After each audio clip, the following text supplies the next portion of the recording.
लेकिन यह शंखनाद की तरह जय घोष नहीं हुई। आप लोग देखे होंगे गांव देहात में या शहर में ब्राह्मण देवता पूजा पाठ करते हैं। उस पूजा पाठ में शंख बजाते हैं, तो एक शंख होता है जो कि बुलंद आवाज़ करता है। उस शंख को कौन शंख कहते जानते हैं? महाशंख। लेकिन एक दूसरा भी शंख होता है जो बिल्कुल आवाज़ नहीं करता है। उस शंख को कौन शंख कहते जानते हैं? हरा शंख। इसलिए किसी को हरा शंख नहीं बनना है, महाशंख बनिए और बुलंद आवाज़ में जय घोष करें, श्री सद्गुरु महाराज की जय। कुछ कसर रह गया, अभी ससर जाए तो ठीक रहेगा। श्री सद्गुरु महाराज की जय। मंगल मूर्ति सद्गुरु मिलबै सर्वाधार, मंगलमय मंगल करण बिनबो बारंबार। धन्य धन्य सद्गुरु सुखद महिमा कही न जाय, जो कछु कहूँ तुम्हारी कृपा, मोते कछु न बसा।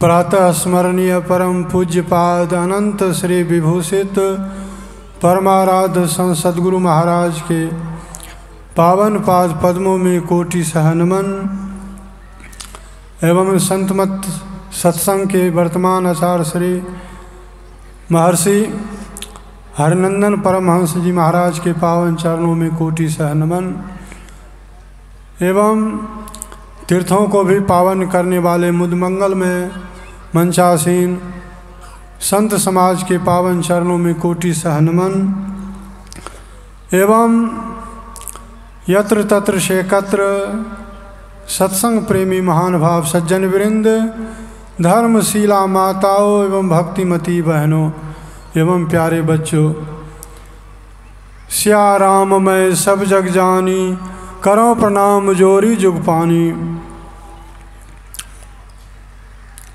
अभी बिहार प्रांतीय संतमत सत्संग का जो है शुभारंभ है और यह सत्संग जो हो रहा है यह स्वामी निर्मल बाबा के द्वारा जो है संतमत साधना पीठ का जो आज उद्घाटन स्वरूप यह सत्संग हो रहा है। और इस सत्संग में कुछ न कुछ पाठ होता है, उसके आधार पर चर्चा होती है। तो अभी आप लोगों ने पाठ में सुना सत्संग की महिमा। सत्संग की क्या महिमा है, यह जो अभी हम लोग सत्संग कर रहे हैं, इस सत्संग की क्या महिमा है। तो यह सत्संग की बहुत बड़ी महिमा है। कहते हैं प्राचीन काल में दो महर्षि थे। एक का नाम था महर्षि विश्वामित्र और दूसरे का नाम था महर्षि वशिष्ठ जी महाराज। विश्वामित्र मुनि तप के धनी थे, तप का बल था उनमें, बहुत तपस्या करते थे। लेकिन वशिष्ठ मुनि तो सत्संगी थे, पुराने सत्संगी थे। सत्संग का बल इसको समझिए। तो एक दिन जो है विश्वामित्र मुनि के मन में हुआ कि हम वशिष्ठ मुनि को निमंत्रण दें, वो हमारे यहाँ आवें और मेरे आतिथ्य को स्वीकार करें। तो यह सोच करके विश्वामित्र मुनि जो है वशिष्ठ मुनि को निमंत्रण दिए, और निमंत्रण पा करके वशिष्ठ मुनि जो है विश्वामित्र के यहाँ आए, तो उनका बड़ा भगत किए, स्वागत किए, और उनका 2-4 दिन रहे, बहुत सेवा की। और जब उनका जाने का मन हो गया तो विदा मांगते हैं कि अब हमको विदाई दीजिए, मैं अपने आश्रम जाऊंगा। कहा ठीक है। तो विदाई स्वरूप जो है ना, उनको तप के धनी थे वो विश्वामित्र, तो 1000 वर्ष तपस्या का जो है ना फल उनको दिए। तो पाकर के वो चले गए अपने आश्रम। उसके बाद कुछ दिनों के बाद जो है वशिष्ठ मुनि के भी मन में हुआ कि हम गए हैं विश्वामित्र के यहाँ, तो उनको भी बुलाना चाहिए। तो वो भी जो है निमंत्रण दिए विश्वामित्र को। तो निमंत्रण पा करके विश्वामित्र भी जो है वशिष्ठ मुनि के यहाँ पधारते हैं, उनका बड़ा स्वागत किए, भगत किए। 2-4 दिन 5 दिन जितना दिन हुआ मन रहे। उसके बाद उनकी भी जाने का मन हो गया, तो विदाई मांगते, हमको भी विदाई दीजिए, मैं भी जाऊंगा। तो विदाई में क्या देते हैं, आधा पल सत्संग का फल देते हैं। जो पलक जो गिरता है ना, आधा पल गिरे, उतने समय का जो सत्संग का फल दिए उनको। तो यह सुन करके आग बबूला हो गए, क्रोधित हो गए विश्वामित्र। कहिए क्या करते हैं आप हमारे यहाँ आए थे, तो मैं आपको जो है 1000 वर्ष तपस्या का फल दिए, लेकिन आप आधा पल सत्संग का फल दे रहे हैं। यह अनुचित नहीं, यह उचित नहीं है, अनुचित है, यह ठीक नहीं करते। कहा आप नहीं जानते हैं कितना इसकी महिमा है, बहुत बड़ी महिमा। नहीं, मैं कुछ नहीं जानता हूँ। कहा देखिए, हम लोगों से जो बड़े बुजुर्ग हैं उनके पास चलें, वो जो फैसला कर देंगे तब तो मानेंगे। कहाँ चलिए। तो दोनों मुनि जो है विचार करके जाते हैं सृष्टिकर्ता ब्रह्मा के पास, और ब्रह्मा के पास जा कर के कहते हैं आप फैसला कर दीजिए, क्या बड़ा है, 1000 वर्ष तपस्या का फल बड़ा है कि आधा पल सत्संग का फल बड़ा है, क्या है। तो ब्रह्मा जी सोचने लगे, ये दोनों ऋषि मुनि आपस में लड़ाई झगड़ा कर रहे हैं, इसके लड़ाई में मैं क्यों परूं।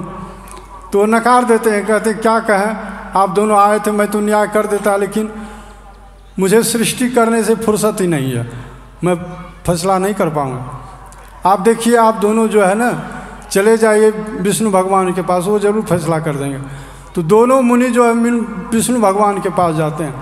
विष्णु भगवान भी सोचने लगते हैं ये आपस में लड़ाई झगड़ा कर रहे हैं, इसके लड़ाई में क्यों पड़े। तो वो भी नकार देते हैं, कहते देखिए हमको भी फुर्सत नहीं है पालन करने से, सृष्टि का पालन करने से, मैं भी फैसला नहीं कर पाऊंगा। आप दोनों जो चले जाइए, पुराने जो सत्संगी है ना, वो शंकर भगवान कैलाशपति वो घरदानी, उनके पास चले, वो जरूर फैसला कर देंगे। तो वो दोनों मुनि जो है ना कैलाश पर्वत पर जाते हैं और कहते हैं आप फैसला कीजिए, अब 1000 वर्ष तपस्या का फल बड़ा है कि आधा पल सत्संग का फल बड़ा है, क्या बड़ा है, आप फैसला कर दीजिए। अब शंकर भगवान भी सोचने लगे, ये मुनि आपस में लड़ाई कर रहे हैं, इसकी लड़ाई में पड़ना ठीक नहीं है। तो वो भी नकार देते हैं। अब और क्या कह कर के नकारते हैं, कहते हैं क्या कहें, आप दोनों आए तो मैं तो फैसला जरूर कर देता, लेकिन क्या कहें, जब से समुद्र मंथन हुआ है तो समुद्र मंथन में 14 रत्न निकला था, सब ने तो सब कुछ बांट लिया, लेकिन अमृत भी निकला था, विष भी निकला था। तो अमृत भी बांट लिया, लेकिन विष तो कोई लिया नहीं, विष तो हम ही को पीना पड़ा। जब से हम विष पिए हैं ना, तो मेरा दिमागे खराब हो गया है, मैं क्या फैसला करूँगा।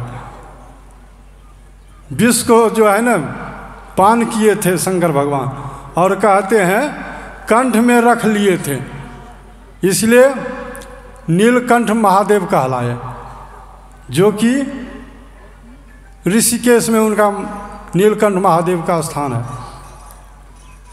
तो वो भी कहते कि मैं फैसला नहीं कर पाऊंगा।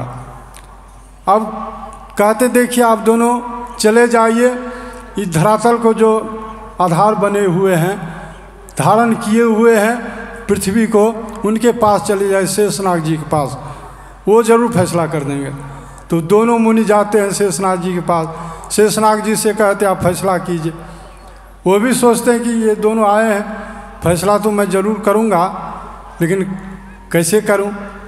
तो कहा ठीक है, देखिए आप दोनों आए हैं, फैसला तो मैं ज़रूर करूँगा, लेकिन क्या कहें, मेरे सिर पर जो है ना पृथ्वी का भार है, बोझा है। भाई कोई बोझा आप दोनों में कोई लीजिए, तब ना मैं फैसला करूँगा। तो शेषनाग जी कहते हैं विश्वामित्र से कि आप थोड़ी देर पृथ्वी का भार लीजिए, मैं फैसला करूं। तो उनको देते हैं, लेकिन वो सहन नहीं कर पाए, दबने लग गए। कह लीजिए लीजिए, पृथ्वी का भार मुझसे सहा नहीं जाएगा। तो आपस ले लिए।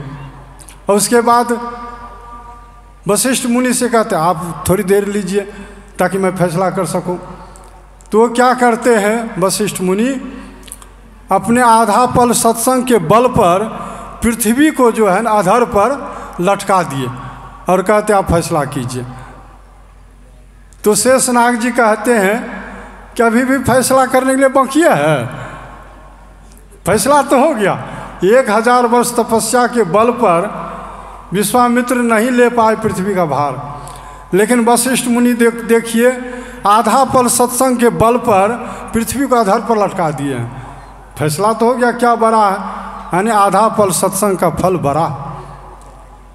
इसलिए एक घड़ी आधी में पुण्याध, तुलसी संगत साधकी हरे कोटि अपराध। यदि थोड़ी देर भी सत्संग हो, एक घड़ी, उसमें भी आधी घड़ी, आधी में पुण्याध, तुलसी संगत से साधकी हरे कोटि पर अपराध। यदि थोड़ी देर भी सत्संग यदि हम करते हैं तो जन्म जन्मांतर का जो है पाप, वह जो है वह दूर होता है, हम पाप से दूर रहते हैं। इसलिए गुरु महाराज का उद्घोष है, सत्संग नित्य और ध्यान नित्य, रहिए करत संलग्न हो, बेविचार चोरी नशा हिंसा झूठ तजना चाहिए।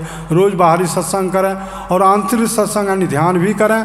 यदि परमात्मा को पाना चाहते हैं तो, सुख शांति को प्राप्त करना चाहते हैं तो, और सदाचार का पालन करना चाहिए। झूठ चोरी नशा हिंसा और बेविचार, इन पंच पापों से विरक्त होकर के, अलग रह करके रोज़ सत्संग ध्यान करेंगे। एक न एक दिन, एक न एक जन्म में हम उस परमपिता परमात्मा को पाएंगे, सदा के लिए सुख शांति को प्राप्त करेंगे, सब दुखों से दूर हो जाएंगे। तो यही आप लोगों की सेवा में कहा। श्री सद्गुरु महाराज की जय।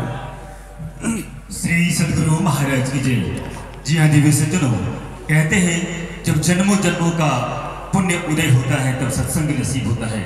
और इस सत्संग पंडाल में विराजमान जितने भी साधकगण हैं, भक्तजन हैं, सदैव महात्मागण हैं, निश्चय ही पुण्यवान है, पुण्यशील है।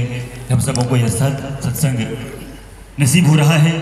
आइए अब आज के प्रतिपाद विषय के साथ मंच पर मंचासीन है। दिव्य सज्जनों, जिसके जीवन में सत्संग हो, जिसके जीवन में सत्संग हो वह भव से पार हो सकता है। जिसके जीवन में सत्संग हो वह भव से पार हो सकता है, लेकिन जिसका जीवन ही सत्संग हो वह कितनों को भव से पार करा सकता है। ऐसे ही संत हमारे बीच मंच पर मंचासीन है। संत मत के ओजस्वी तेजस्वी मनस्वी महात्मा पूज्य जय कुमार बाबा मंचासीन है।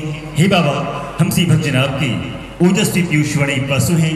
हम समस्त भक्तजनों को सत्संग सुधा का पान करा कृतार्थ करना चाहेंगे। पूज्य जय